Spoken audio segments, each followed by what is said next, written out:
Hello. Hello. Welcome to another magisterial live stream for modernists. Today is the beginning of a new season on Marvel Rivals. I'll start talking about it more as I see people connecting.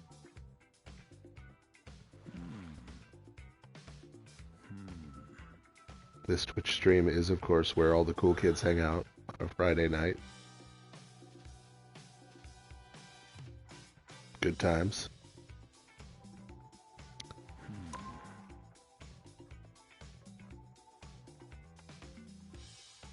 That is the new main screen.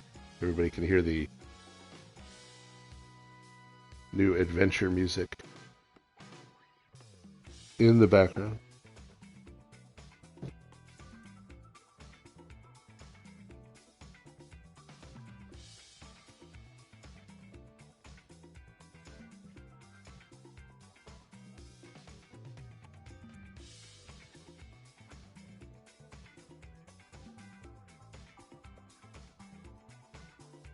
There we go. There's some folks.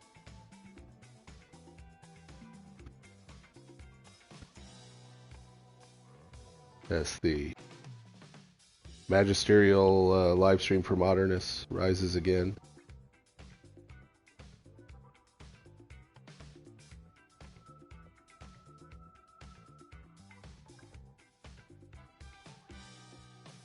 Ah, the ads.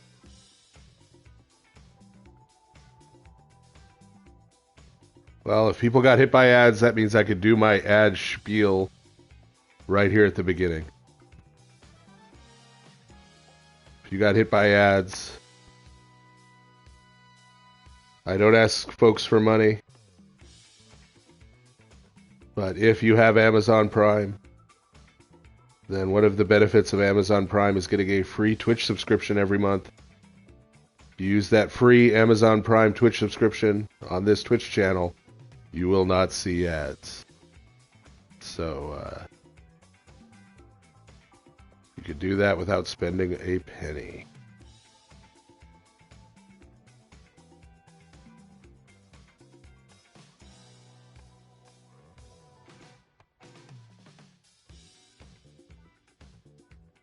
See, there's a personal testimonial from someone who has used their free Amazon Prime subscription and is now living ad-free. Living the dream, as it were, of not having to see ads.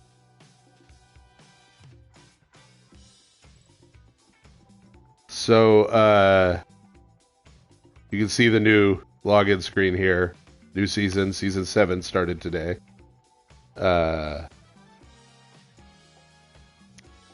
These are the two new characters for this season. White Fox on the right has already been released.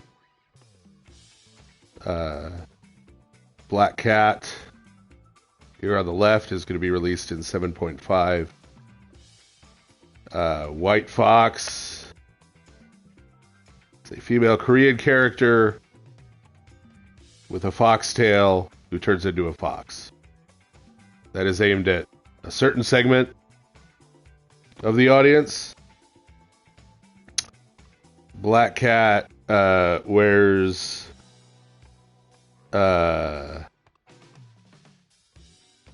skimpy outfits a la Emma Frost. That is aimed at another segment of the male audience.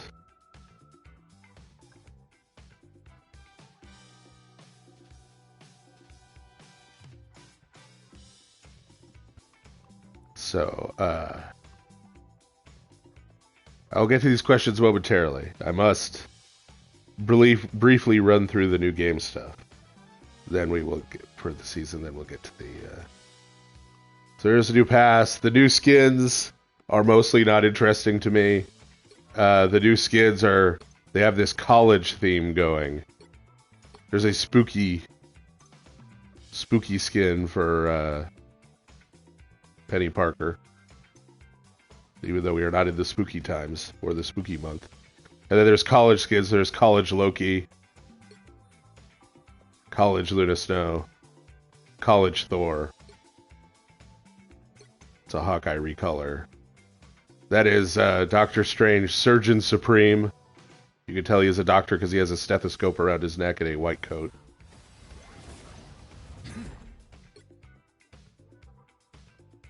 This is a pretty cool Angela skin. It's from 1602. The comic 1602. Which is like Marvel Heroes, but set in the year 1602. This is the greatest skin they have so far added to the game. Adam Warlock as the Living Tribunal. A cosmic being with 3 faces.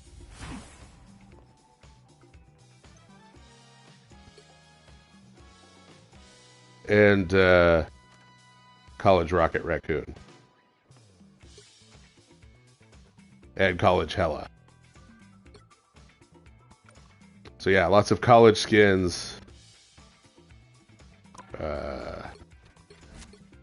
White Fox is a new character.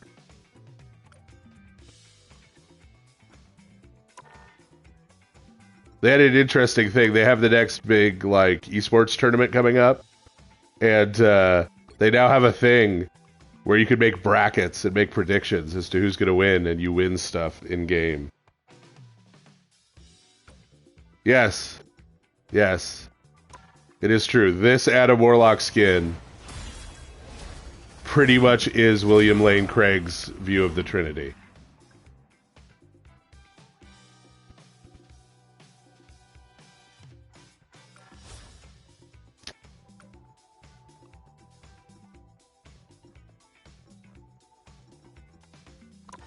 So that being gone over, I can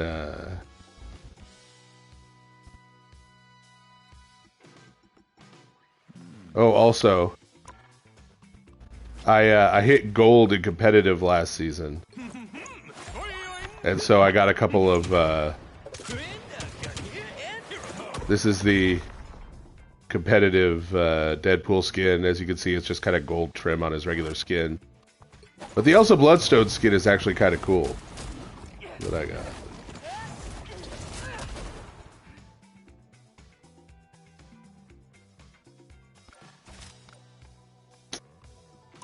So, okay. I'm also going to be playing Captain America, but I have Captain America set to randomized skins. So each game we will see which Captain America we get.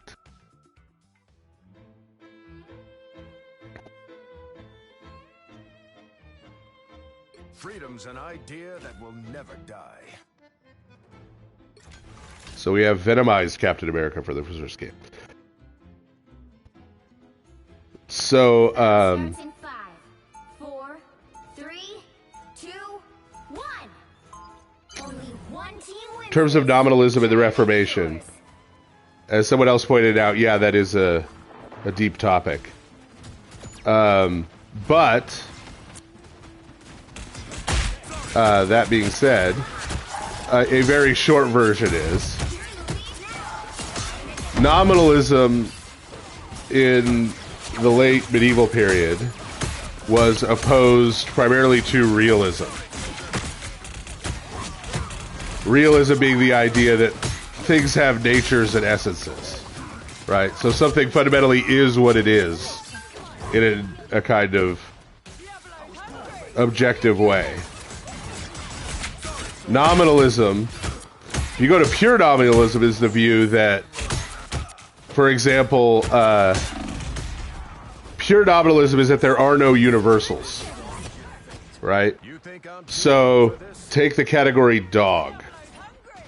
There are all kinds of individual animals, individual critters, who we would see it, and we'd say, oh, that's a dog, right? So you see a Great Dane, you say, oh, that's a dog. You see a poodle, you say, oh, that's a dog.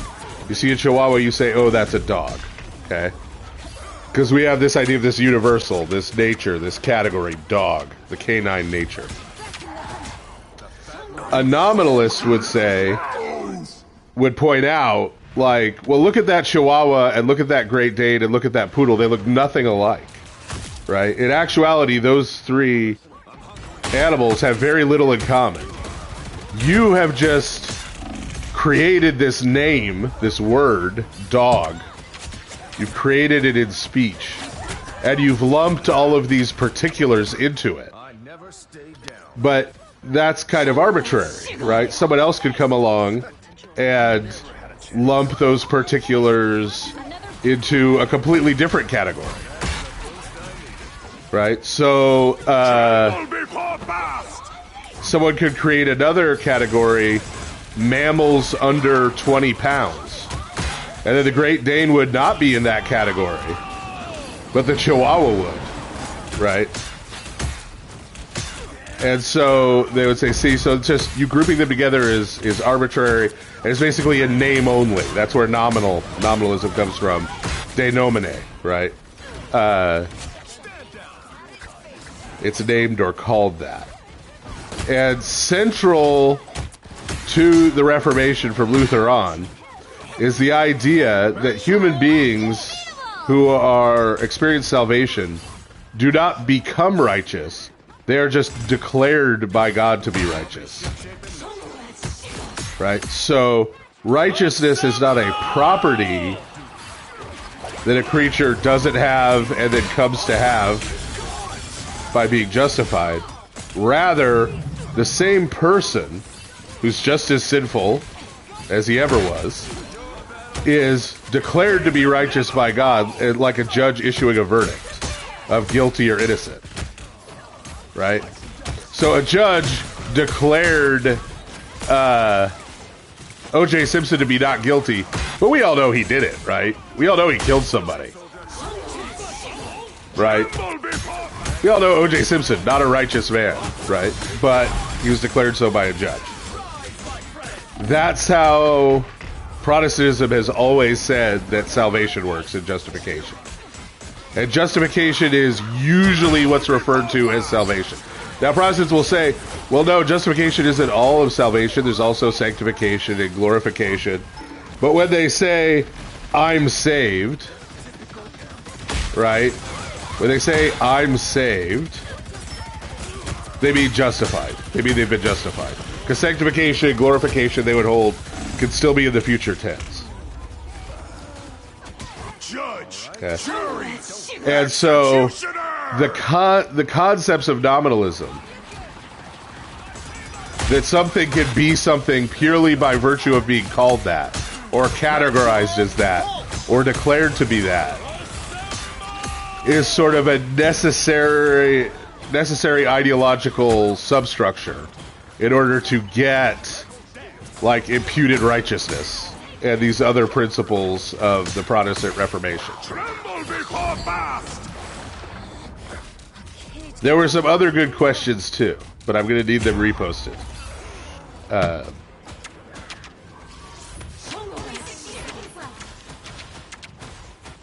Your team is close to winning. Dinner time, love! Disappear! That's the boost I need. 1,000 gods!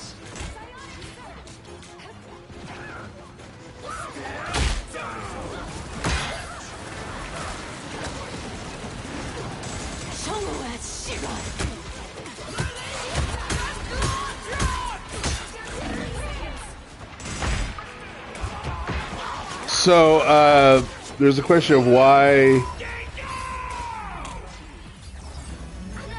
the divine energies don't harm people because they are God himself in action, and so why people don't experience sort of death by holiness. And so the answer to that is twofold. So the answer, the quick answer, the short answer is the incarnation. The more detailed answer is that the incarnation, one of the effects of the incarnation is purification. And so in order to cooperate with the divine energies, our humanity has to be purified first. Right? This is why you don't have people The battle starts in 5, undergoing theosis outside of 1. the church and her One team sacraments. wins this. normally. God can do what he wants. But the normal means is you are purified, beginning with baptism, and then in an ongoing basis through reception of the Eucharist. And that allows you to continue to cooperate with the divine energies. That put a spring in my step? Yeah, so Don't rush in. whether or not Orthodox Christianity teaches transubstantiation depends on what you mean by transubstantiation. Right? So if by transubstantiation you mean that there is an actual change by which bread and wine become no longer bread and wine, but the body and blood of Christ. Right? They were bread and wine. After the consecration, they are now the body and blood of Christ. That is what they are. Then, if that's how you're defining transubstantiation, then yes, the Orthodox Church teaches transubstantiation. If what you mean is by transubstantiation is the specific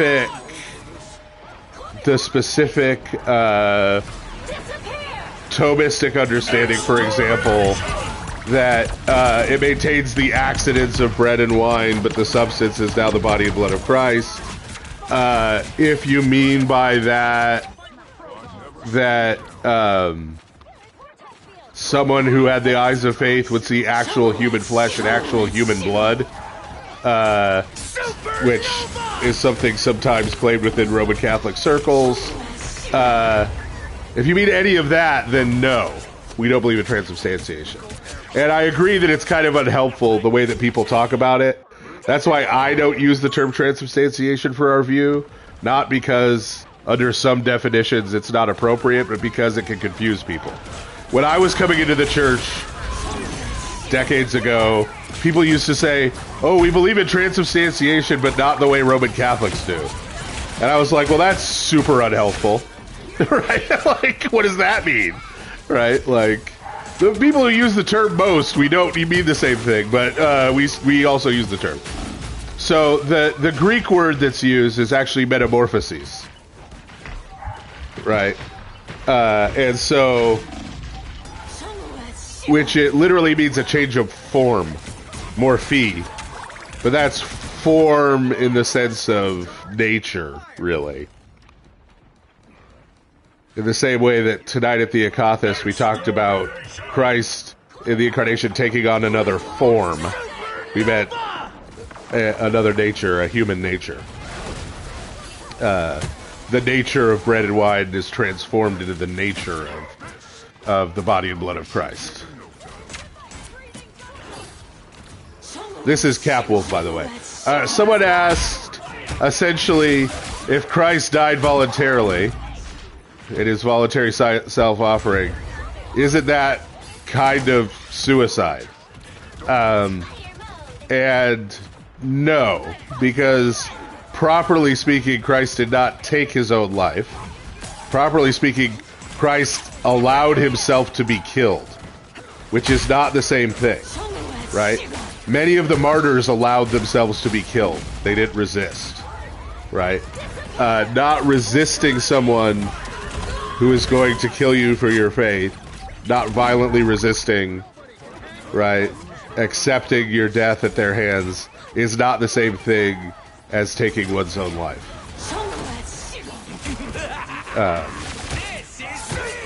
So, yeah.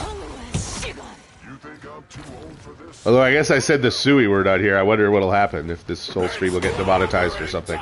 We'll see. I don't think my stream is big enough for Twitch to care.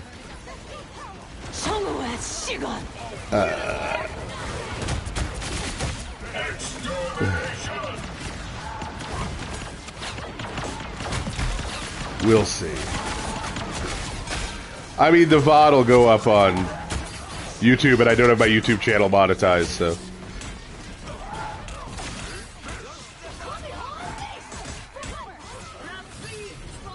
Okay, I'm doing the Cup of Wrath, and then I'm going to do the comic question. So, the reason the cup in Isaiah and the Cup of Wrath has nothing to do with penal substitutionary atonement is because, do you remember when Saints James and John, the sons of Zebedee, the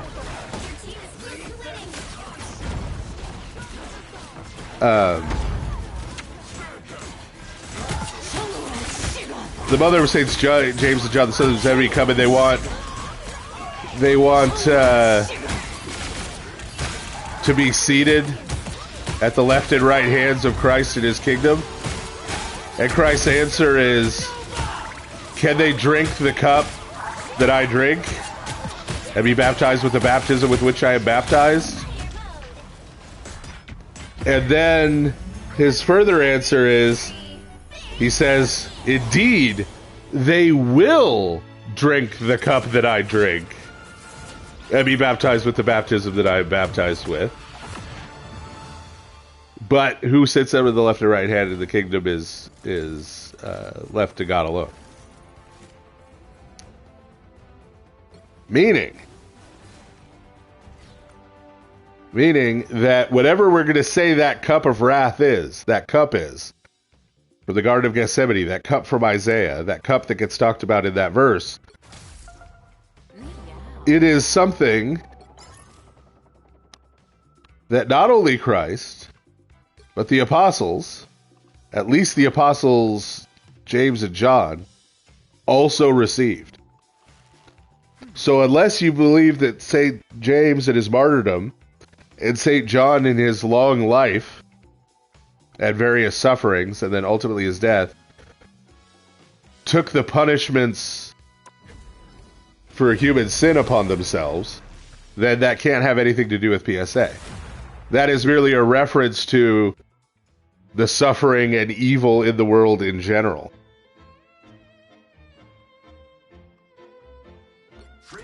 Right?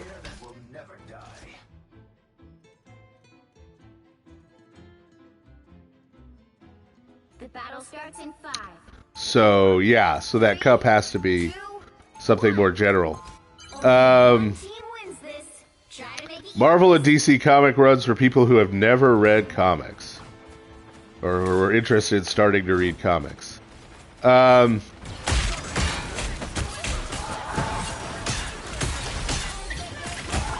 So I will do 3 for each, just for the sake of time. For DC Comics,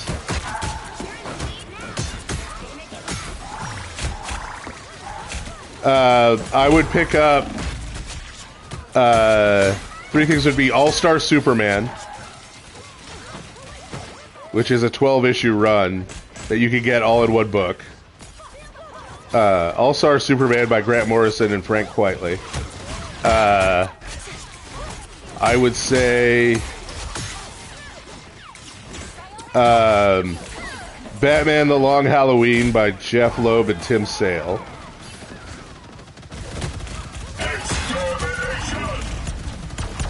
And I would say these are all things that you can get all in one book.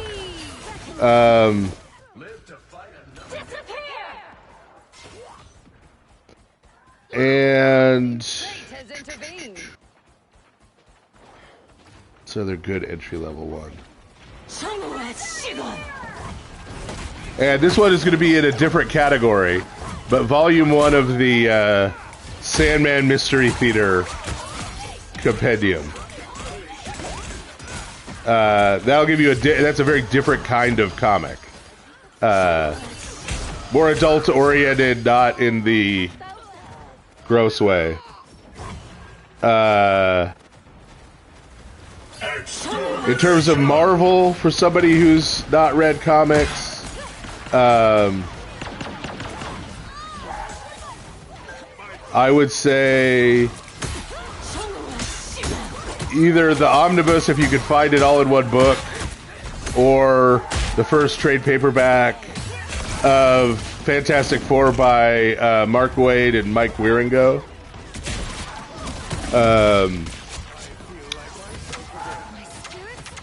I would say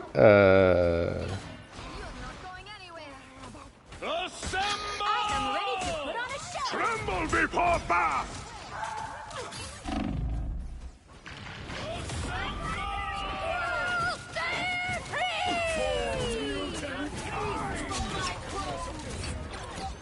Judge! Jury! Executioner!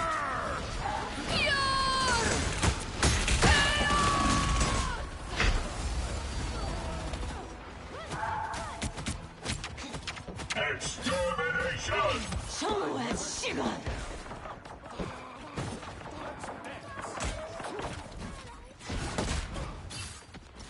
Outmatched from the start.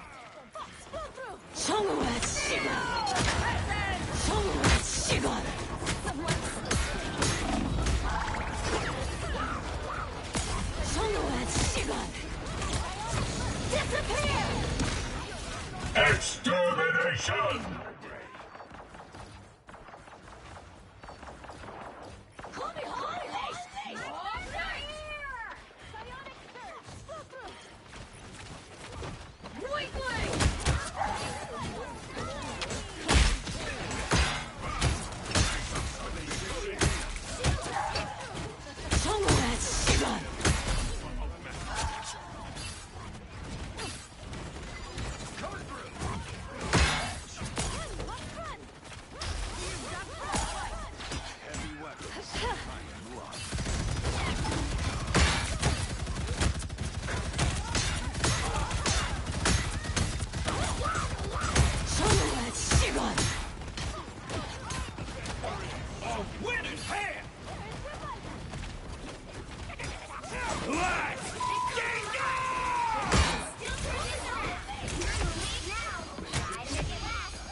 Oh, am I back? Am I back now? Can people hear me? Hello, hello? Okay. So yeah, I had to cough, so I tried to do the cough button thing, and apparently I didn't come back. So the other Marvel ones... fortunately, my wife is here to come and call me a goober. So, Mark Waid, Wieringo, Fantastic Four, Spider-Man Brand New Day, Omnibus Volume 1, and then to make the third one different again, Ready to put on a show. Immortal Hulk Omnibus for the third one. And then I answered a question to no one, apparently, about, because someone asked if I'd read Scott Snyder's Batman run. And I said the thing with Scott Snyder is he can't really write superheroes. Scott Snyder is really good at writing horror. So like his Swamp Thing run was really good. American Vampire was really good. He's really good at writing horror. Now, with Batman, writing horror stories with Batman works okay. Right? Because Batman is the most flexible character in comics. You could do like James Bond espionage stories with Batman. You could do martial arts stories set in Asia with Batman. You could do crime stories. You could do superhero stories. You could do detective stories. Like, you could do almost any type of story with Batman. He's just this amazingly flexible character. So, Scott Snyder's main Batman run during the New 52 was worked most of the time because he could do, right, like horror stories with Scarecrow and the Joker, right, and stuff that worked, right? And the Court of Owls story that starts out his run is good, right? So he could do cool horror stuff with Batman, and it worked most of the time. And then I don't know if it's the same person or someone else asked about Absolute Batman, which is Scott Snyder is writing now, and I said that's a perfect example because I like Absolute Batman, but it is very obviously a horror story, right? Like, after issue 6, it went like full-on body horror for like 8 issues. Like, just, so, yeah, it's you got to be ready for a horror story.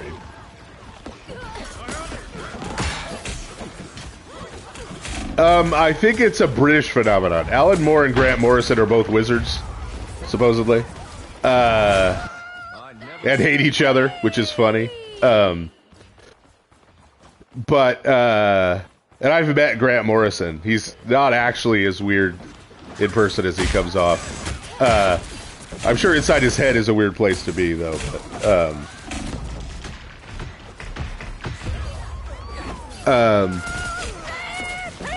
yeah, I think it's a personality type. I think it's a personality type in Britain who grew up in a certain era, who are sort of attracted to kind of Arthurian legend and related occultism. So, in terms of the... Yeah, Man Without Fear is a great Daredevil origin retelling. I mean, I could give more than 3, obviously. But The fat lady isn't singing yet. I don't want to hit you more than I have to. ads have struck like people are coming back from ads now, or they're watching ads right now. Maximum pulse.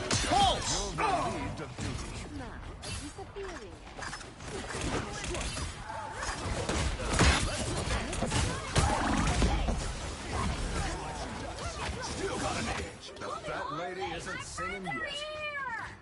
Disappear!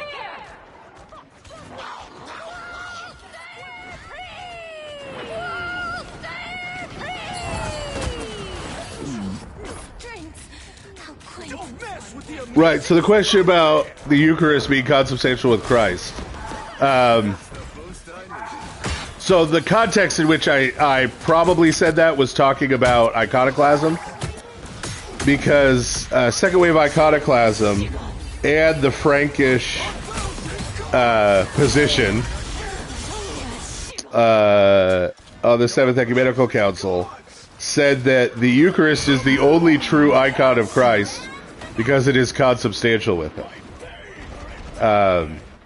And I was saying that is an incorrect way to look at the Eucharist. The Eucharist is not an icon, the Seventh Ecumenical Council said. The Eucharist is something different. Or, alternatively, you may be thinking of me critiquing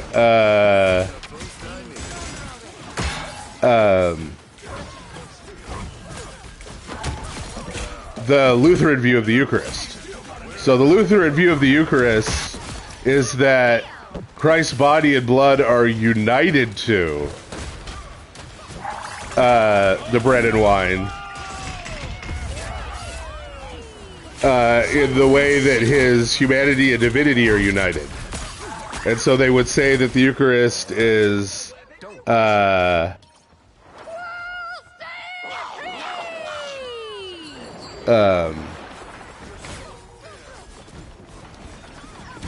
consubstantial with Christ in that way, which is also wrong, because if the Lutheran view were correct, then that would mean that every time the Eucharist is celebrated, Christ takes on a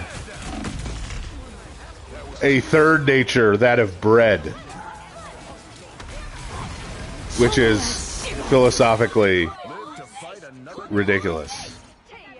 A nice deep freeze. All I have to say about that Hill stuff is that it's not actually responding to me at all because he doesn't understand what I said. I don't think deliberately. I think he honestly just does not understand what I'm talking about a lot of the time. And for some reason I live in his head rent-free, and so he goes off on these rants and I just ignore them. That's all I have to say about that. So, in terms of, 1,000 gone. Another epic victory. somebody asked about the curtain being closed halfway during the pre-sanctified liturgy. So that is not a universal practice. I know that is an OCA practice. I think it is a broader Russian practice for at least some churches from the Russian tradition. They at one point closed the curtain halfway, and I'm trying to remember exactly when it is. So back when I was at St. Tikhon's, I served a couple pre-sanctified liturgies at the monastery there as a priest, so I served them in the OCA style. And I remember that. I have a funny story about that because the way the curtain closes, or at least at that time at St. Tikhon's Monastery, the way the curtain closed was there was one of those cord loops where you'd pull on the one side of the cord and it would close the curtain, and you pull on the other side of the cord and it would slide open. And so there was like an altar server who would work the thing and close or open the curtain, right, when the priest directed them.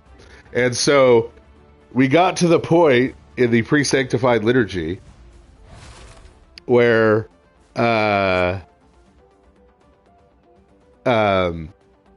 we're supposed to have the curtain halfway open, and the altar server, of course, is off to the side,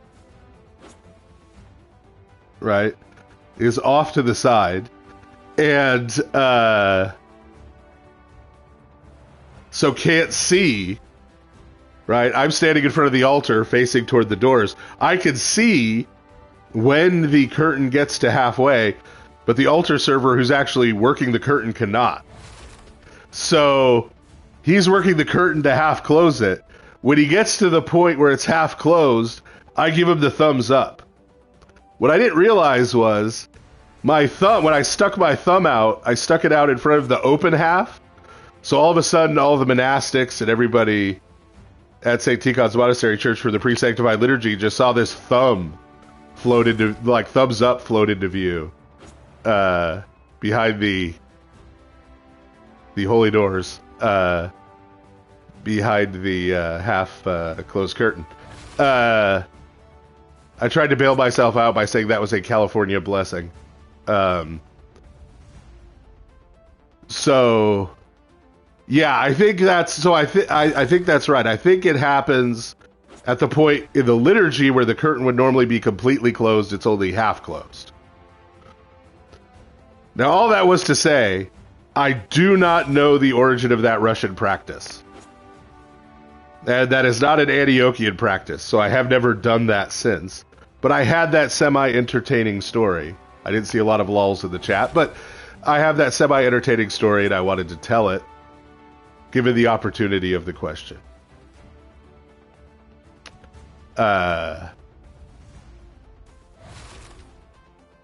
So you would have to ask somebody who knows more about the specifics of the Russian tradition.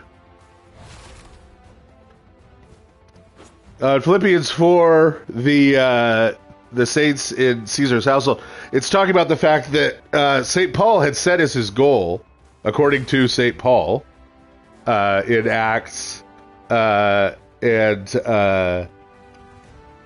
in his epistles, he had set his goal. One of the reasons why he went along with going to Rome and appealing to Caesar is he wanted to evangelize Caesar and try to convert him, right? And so he's saying in Philippians, in that way, that he had already had some success and that there were members of Caesar's own household who had come to be Christians. Now, we don't know exactly who that was, right? So that may have been because Caesar's household included slaves. It included, obviously, lots of women, children, different people, cousins, distant relations. So we don't know exactly who, but yeah,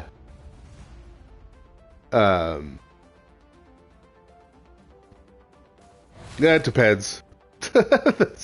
But it depends on which imprisonment you think Philippians is talking about. But the idea there is that the gospel is getting closer to Caesar. That's what he's affirming. In terms of whether the crucifixion is Christ's coronation as king, yes.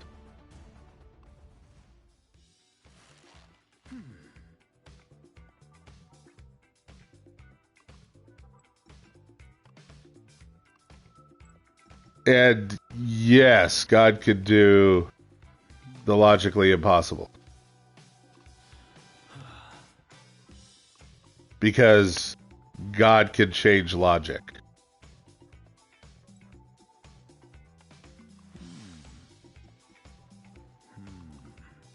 We can't imagine a world in which the laws of logic are different than they are.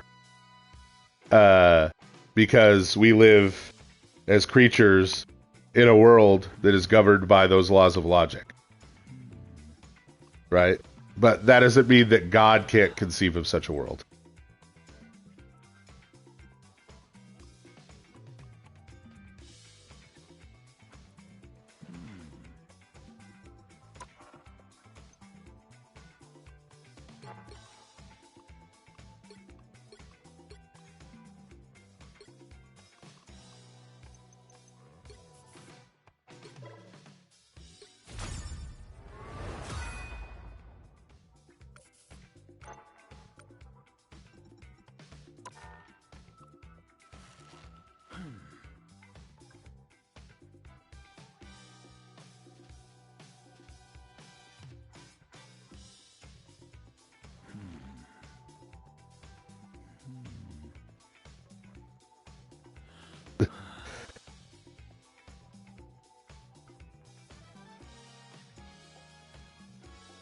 No, I was reading chat. So yeah, I mean, you also have to figure out what logically impossible means, right? Because people mean different things by it, right? So like William Lane Craig has said, "Oh, God can't do the logically impossible," and then is used as an example, like turning a table into a sheet of ice. And I'm like, why couldn't God turn a table into a sheet of ice? He could turn water into wine. You can make an axe head float, right? Like, you know. So when I hear that, what I think is, yeah,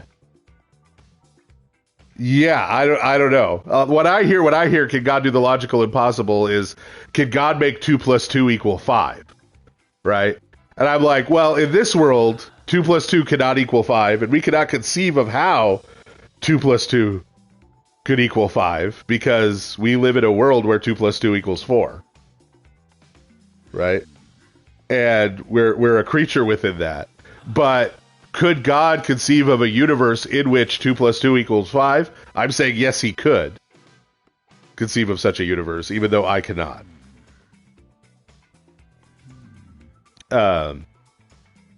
So yeah. Because God is going to. So in terms of God not lying, right? Again,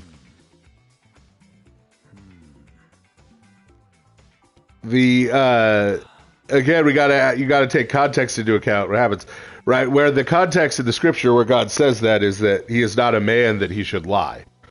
So right, so he's making a contrast between his truthfulness and human beings lying.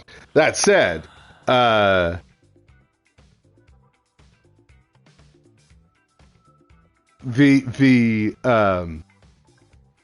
trying to figure out how God could lie. Right? Like how would that work? Right? Like, because we're talking about the God who, whenever he speaks, becomes real. Right? So God saying it makes it true. So I think the best way to understand that is probably that it's a matter of definition. Definitionally, God cannot lie. In terms of J. Vernon McGee, I have a great affection for J. Vernon McGee. That affection's primary manifestation is the fact that I patterned my whole Council of God Bible study, right, my parish Bible study, after J. Vernon McGee, going through the scriptures one verse at a time. My cycle is a lot longer than J. Vernon McGee's. But I've also got the Deuterocanonicals in there, which he didn't. So that's my excuse. But so, yeah, I appreciate him. Now, obviously, I disagree with him. Right. On a bunch of his interpretations, because he's a Baptist. But I still have respect for the man, right, as a man, who was trying to follow Christ as best he could and dedicated his life to it. So there was a question about what St. Paul meant about according to the Scriptures. I'm assuming you mean when he says that Christ died according to the Scriptures, that he rose again according to the Scriptures.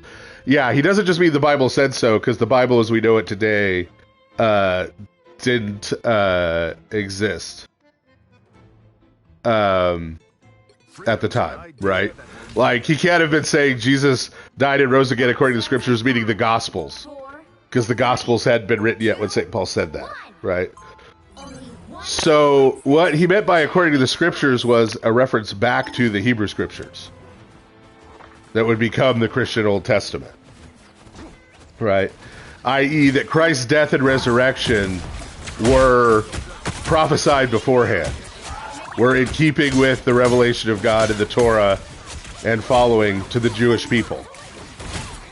And the reason that's important is that that was, and still is, frankly, when you talk to Jewish folks, the fact that Christ died, right, and had to be raised from the dead, the fact that Jesus died and had to be raised from the dead, is one of the things that they point to say that he wasn't the Messiah, right? And they will try to say, oh, there is nothing in the Hebrew Scriptures about the Messiah dying, getting killed by the Romans, right? Getting crucified, right? That's how fake messiahs end up. The Romans kill fake messiahs, not the real Messiah. And so St. Paul is doubling down on the fact that no, Christ's death and resurrection, the fact that the Messiah would suffer and then enter into his glory, as St. Luke says, is in the Scriptures. It was the plan all along.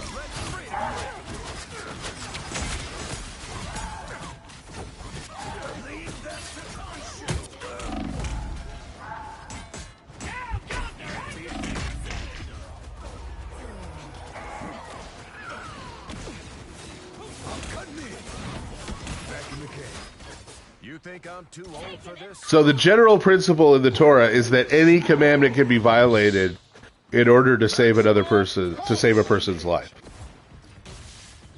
That is where that idea, that concept, is where we get the idea of self-defense and defense of others, right? So if you have to take someone's life in order to save someone's life, that is not considered murder, right? So murder, which is about as bad as it can get, right? Like, is not considered murder if you're killing someone to save someone's life, someone else's life, an innocent person's life.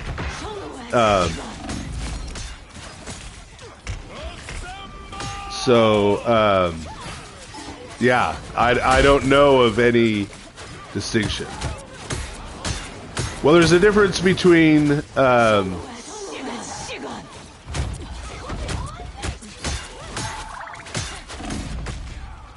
once it's a question of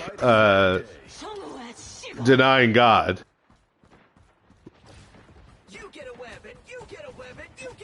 right, rebelling against God, that is a different situation, right? Here's what I mean. The question when the Roman emperor or the Roman soldiers say, you need to sacrifice to the genius of the emperor or we're going to kill you and your family. Question, is it okay to commit the sin of idolatry to save a life? Right? The question there is it right to turn my back on God? To forsake my love and faithfulness to God? in order to preserve my biological life? And that's a fundamentally different question. Because apostatizing is not just a sin. There's a difference between committing a sin and apostatizing. Right?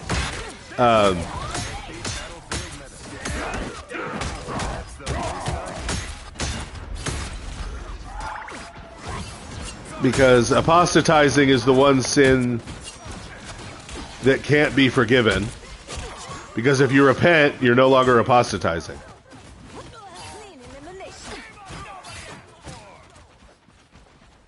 These come in real handy. I have spotted a foe.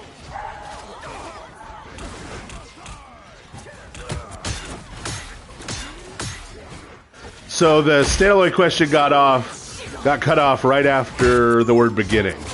Created beings could not have possessed eternity from the beginning, and then it got cut off. So I need whatever the rest of the question was.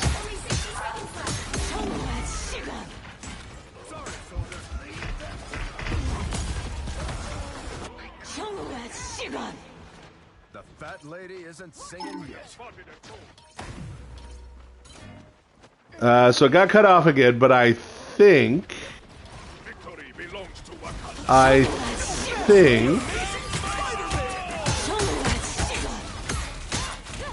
that the final question was, are Adam and Eve being made in the image of God different than their glorified state? Is that correct? Is that what the final question was after the quote from St. Staniloy?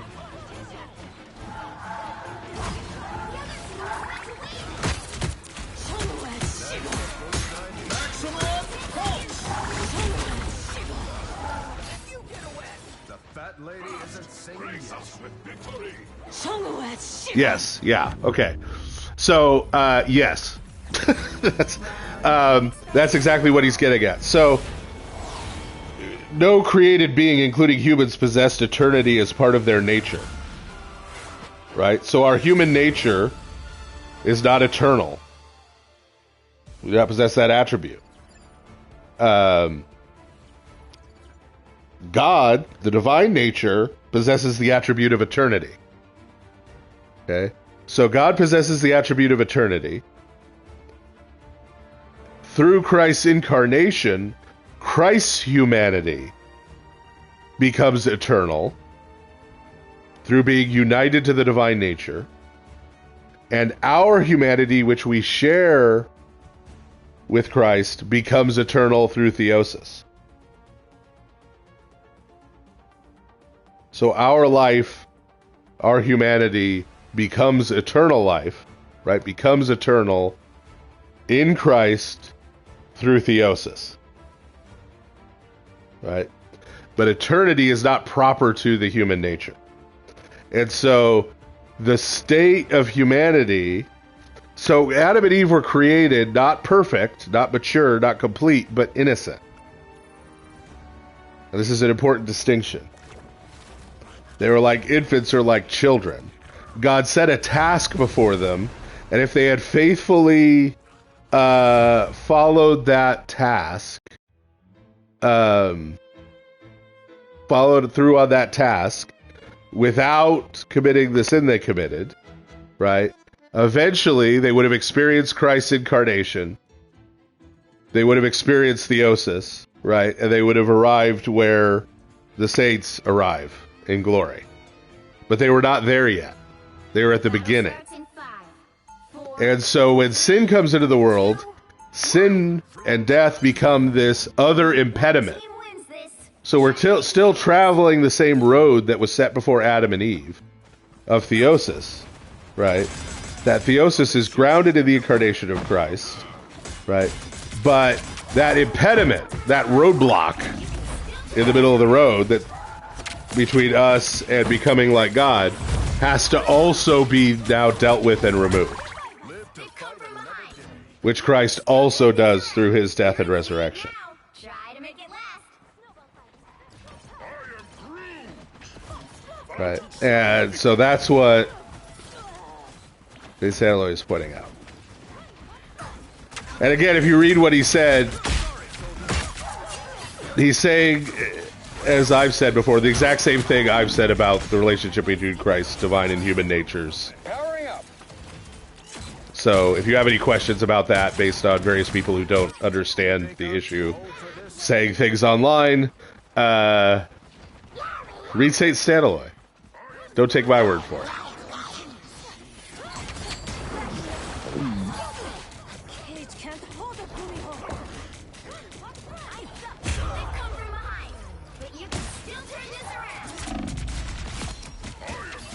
I played both Knights of the Old Republic 1 and 2. I played the heck out of Knights of the Old Republic 1.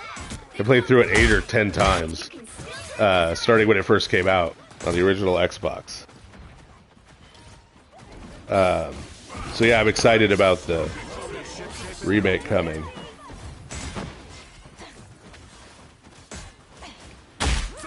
Yeah, I'm a big BioWare fan in general. I like the Mass Effect games. I like the Dragon Age games.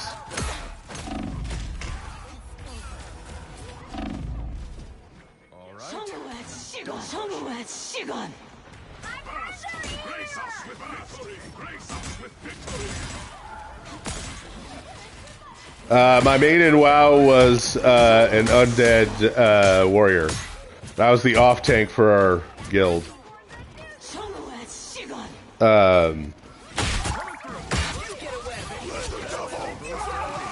Trisha's main was a Tauren druid who was my off tank healer. That's how we met. And fell in love. And became married.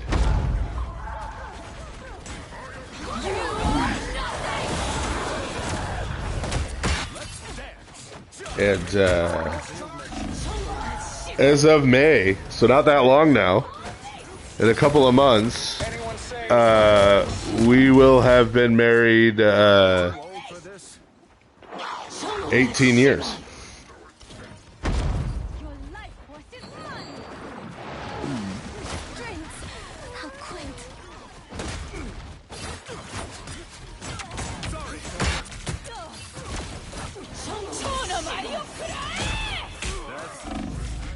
So the when you see the word in the Psalms, or in general,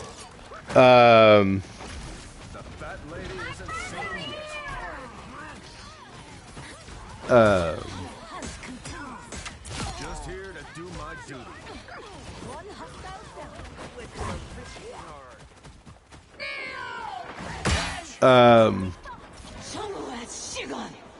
I'll come back to the word thing. Advice for finding a wife. Figure out the kind of person you want to marry, and become the kind of person who that person would want to marry.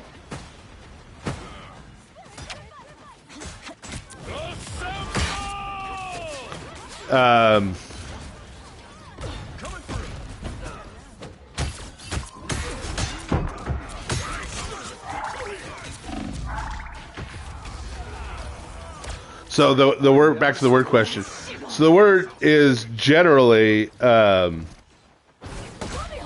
the Debar Yahweh, the word of Yahweh, the word of the Lord. And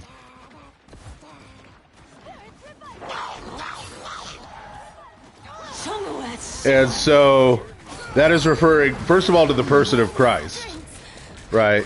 But it's also referring to the person of Christ insofar as he is the mediator, he is the revealer who stands between God and humanity.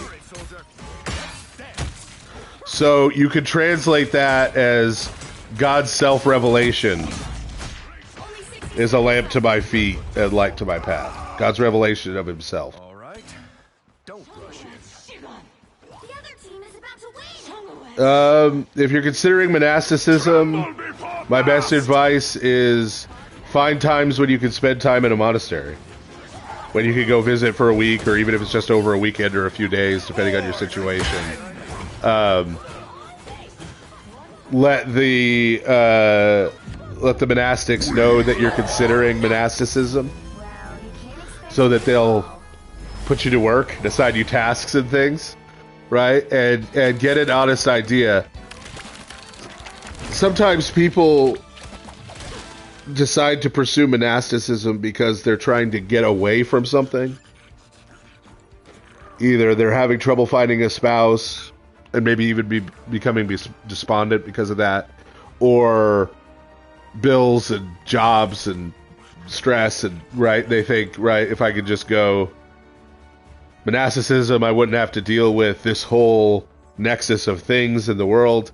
And if you go to monasticism because you're running away from something, that will not do well. That will not go well. If you become a monastic because you go and you see what monasticism really is and what it's about and what that way of life is about, and you feel drawn to it, then that is a good way to enter into monasticism. Freedom's an idea that will never die. My wife is a better cook than not only me, but anyone else I've ever met. So, the only person even on her level is, hey, I can make like 2 things. But the only other person on my wife's level cooking-wise that I've ever met was my maternal grandmother. But I think my wife is actually better.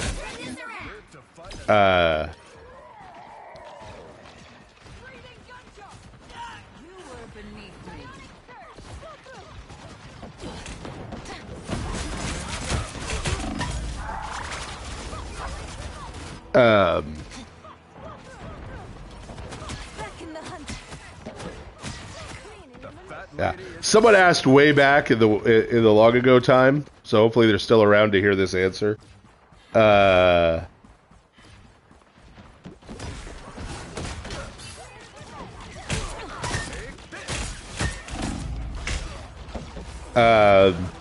Asked about something for the church fathers dealing with virtues and vices.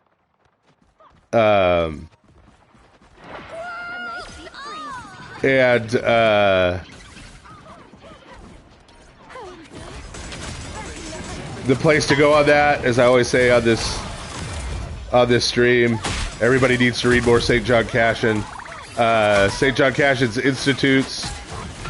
He talks about the 8 evil thoughts, the vices. In his conferences, he talks about the 8 corresponding virtues. So, yes, if you get St. John Cashin's Institutes and conferences, he talks about those at length. And his discussion of the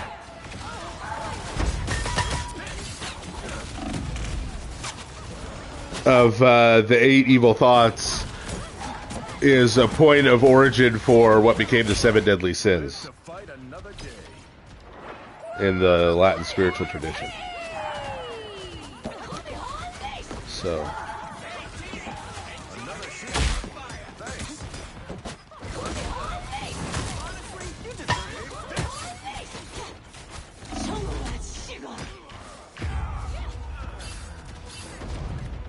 Maximum pulse!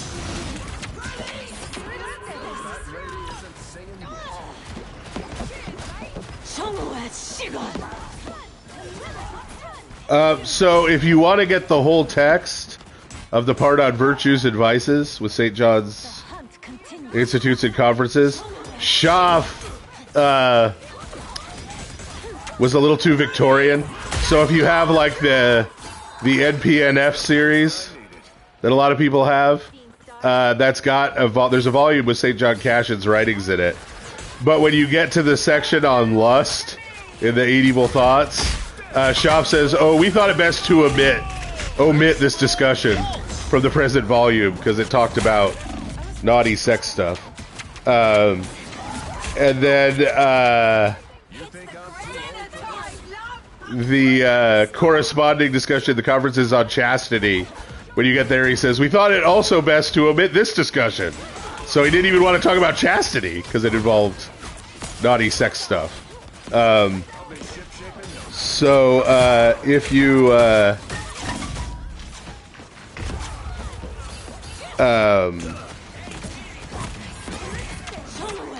if you want the whole text there's an edition, a really good translation of both the Institutes and Conferences in separate books that's published by Paulist Press.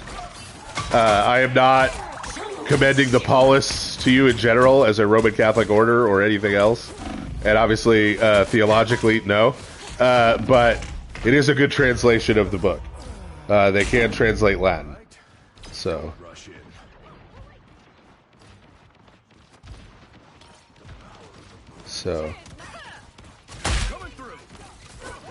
I would recommend that translation just because it is the entire text.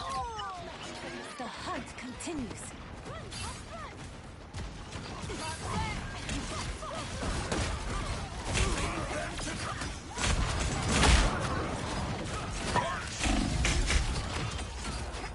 Oh, there's a guy, the St. Augustine, there's a guy who just did his dissertation at Oxford a couple years ago on St. Augustine's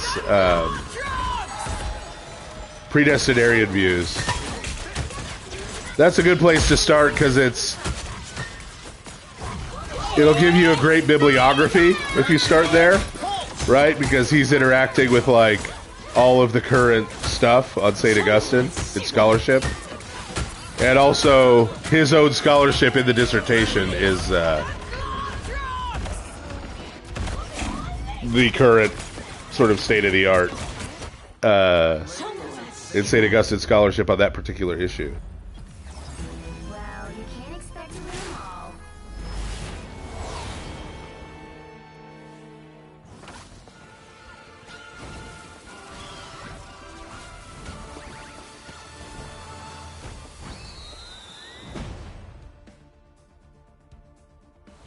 The evil ads.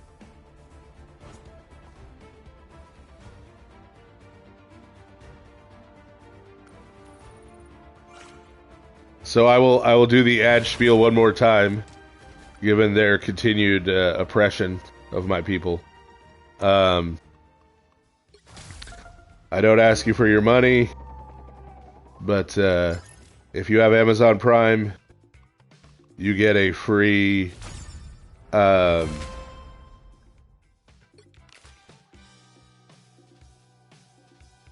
Twitch subscription every month. You can use that to subscribe to this channel and not see ads without spending a penny. So, there, Spiel has spieled again. Trying to save you from them ads.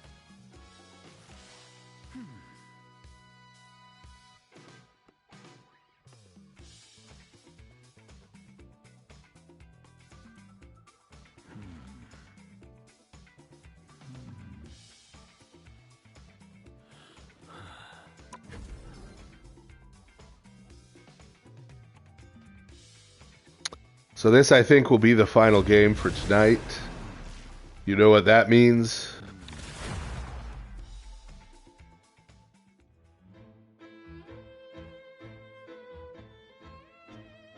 First name I saw was Doctor Strange, so I'll be playing Doctor Strange, who is apparently in his blue period. The battle starts in 5, 4, 3, 2, 1. Only one team wins this. Try to make it yours.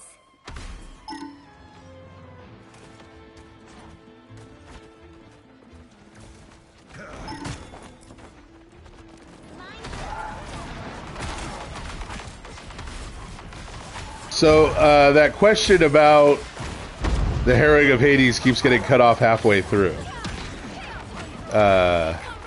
Yes, a period is shorter than an era.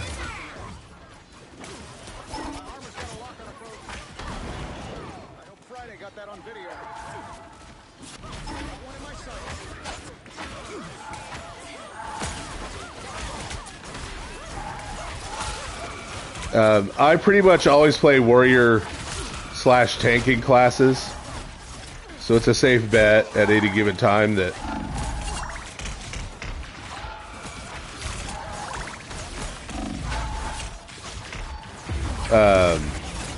that's what I'm going to play.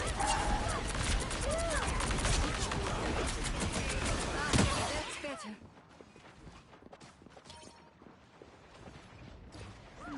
disappearing. Yeah, so the idea there is that, yes, Christ's proclamation of the gospel in Hades is for everyone who ends up finding themselves in Hades. Right, so it's not like, oh, those who had no opportunity to hear about the Messiah or the Hebrew Scriptures before Christ was born get a bye, and if you happen to have been born like in 45 BC in China, then, you know, stinks to be you. That's that same kind of opportunity is afforded to everyone, and the harrowing of Hades is signifying that for everyone.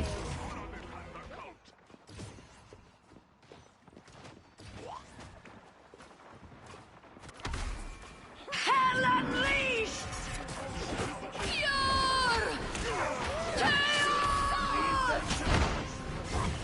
It has been a long time since I played Doctor Strange, and it shows.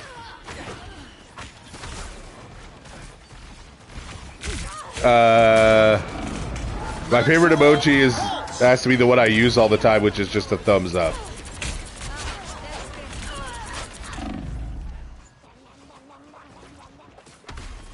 Don't mess with the amazing Spider-Man! Yeah, well, that's one of the interesting things about, in Revelation, the 24 elders are interpreted by pretty much everyone. Yes, the California blessing emoji. Interpreted by pretty much everyone,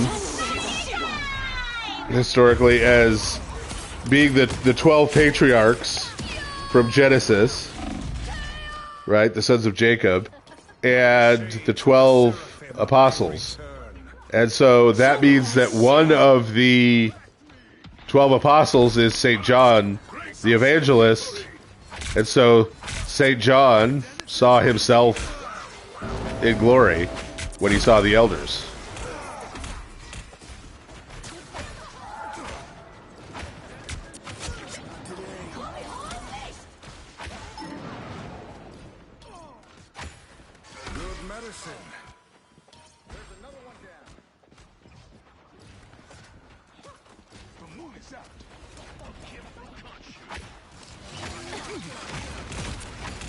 Who, me? I am firmly Gen X.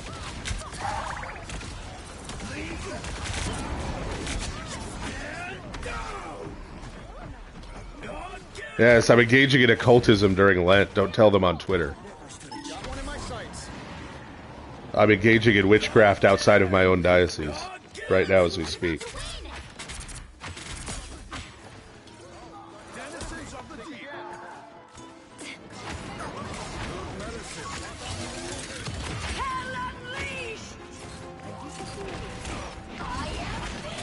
Maximum pulse!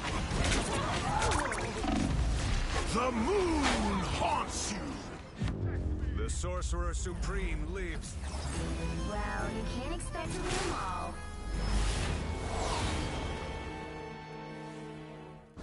all. I think the whole Calvinist thing with everything being toward God's glory is it's the only kind of rationale. I mean, there's a thin way to very thin way to back it up from some verses in St. Paul's epistles, to about everything ultimately being to the glory of God the Father. But yeah, I didn't lose them the game. You guys lost them the game by picking Doctor Strange. And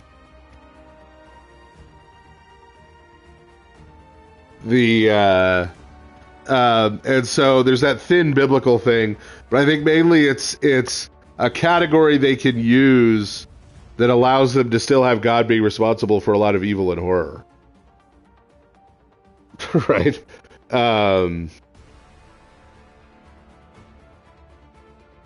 Yeah. So, but if you guys, if you're ever down here, please do visit our parish. And that was, as we said, the last game. So thank you, everybody.